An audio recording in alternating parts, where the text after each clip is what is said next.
આજરોજ મળેલી પાલિકાની સામાન્ય સભામાં વોર્ડ નંબર 1ના કોંગ્રેસ પક્ષના કાઉન્સિલર પુષ્પા વાઘેલાએ વિશ્વામિત્રી પ્રોજેક્ટ અંગે સવાલો ઉભા કરી પૈસા કમાવાનું સાધન બની ગયું છે તેવું જણાવ્યું હતું। તેમણે જણાવ્યું કે ગતરોજ વિશ્વામિત્રી પ્રોજેક્ટનું પ્રેઝન્ટેશન સભ્યો અને પદાધિકારીઓની હાજરીમાં કરવામાં આવ્યું, જે તમામ સભાસદોની હાજરીમાં થવું જોઈતું હતું, જેથી તમામ સભાસદોનું ઘોર અપમાન થયું છે। ત્યારબાદ અમારા પત્રના આધારે અલગથી સભા બોલાવી તમામ સભાસદો સમક્ષ આ પ્રેઝન્ટેશન રજૂ કરવામાં આવનાર છે।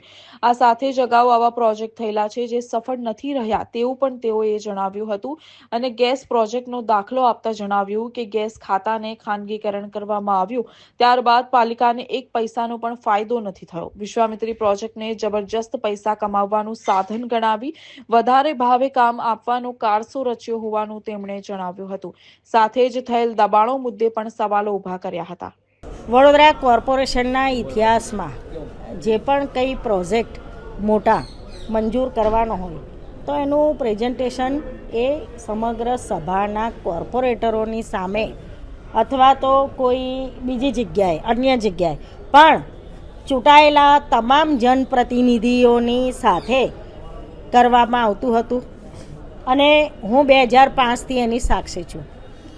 પહેલી વાર એવું થયું કે અહીંયા બેઠેલા સત્તા પક્ષમાં બેઠેલા લોકોએ વિશ્વામિત્રી બાબતે પ્રેઝન્ટેશન ગઈકાલે કર્યું તો સ્ટેન્ડિંગના 12 સભ્યો અને 5 પદ અધિકારીઓની વચ્ચે કર્યું। એટલે મેં આજે સભામાં રજૂઆત કરી કે તમે બાકીના તમામ સભાસદોનું ઘોર અપમાન કર્યું।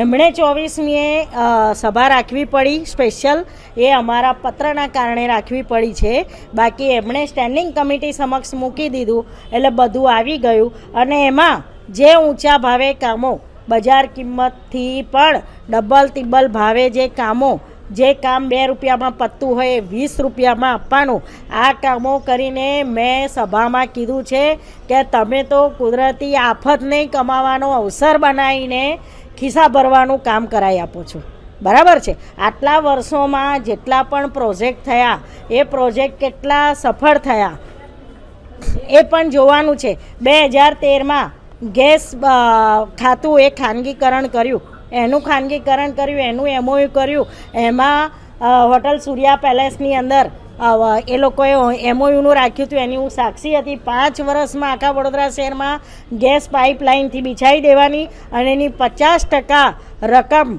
દર વખતે કોર્પોરેશનને દર મહિને મળશે। આજે 1 રૂપિયો કોર્પોરેશનની ઇન્કમ નથી અને તમામ જે આ ઇન્કમ છે એ VGL કંપનીમાં જાય છે। એટલે મારી આ રજૂઆત હતી કે વિશ્વામિત્રીને ઊંડી કરવાની તમે વાત કરો છો, વિશ્વામિત્રીને આજુબાજુની સફાઈની તમે વાત કરો છો, પણ વિશ્વામિત્રીના દબાણ ખોલવાની વાત કેમ નથી કરતા? 1995થી ભારતીય જનતા પાર્ટીનું શાસન છે। મેં આજે સભામાં કીધું છે કે તમારામાં માનવતા હોય તો 95 પહેલાં વિશ્વામિત્રી ઉપર કેટલા દબાણો હતા અને આજે કેટલા દબાણો છે, કોના છે, જમીનો ઝોન ફેર કોણે કરી અને જમીનોના માલિક કોણ છે એ તમામ તમારે અહીંયા સમગ્ર સભામાં મૂકવું જોઈએ। 95થી તમારું શાસન છે અને આજ દિન સુધી તમે વિશ્વામિત્રીના નામે ફક્ત ફંડ ફાળવ્યું છે, કામગીરી કરી નથી। આખી નદી પવિત્ર મહા નદી કહેવાય અને એને નાળા બનાવી દેવાનું ને ગટર ગંગા બનાવી દેવાનું કામ તમે કર્યું છે, પણ આ વખતના પૂરમાં 1 મહિનામાં 3 વાર પૂરાયું, એમાં જન આક્રોશ એટલો બધો ભભૂક્યો કે આ જન આક્રોશને આવતા વર્ષની ચૂંટણીમાં ઠાળવા માટે આ વિશ્વામિત્રીનું આખું કામ આ લોકો લઈ આવ્યા છે અને લોકોને એવું બતાવવા માટે કે અમે તમારી માટે કામ કરી રહ્યા છે, કારણ કે આવતા વર્ષે ચૂંટણી છે, બરાબર છે। એટલે મેં સભામાં પણ કીધું છે કે હું તો ભગવાનને પ્રાર્થના કરું છું કે જે સપના બતાવો છો લોકોને એ સાકાર થાય।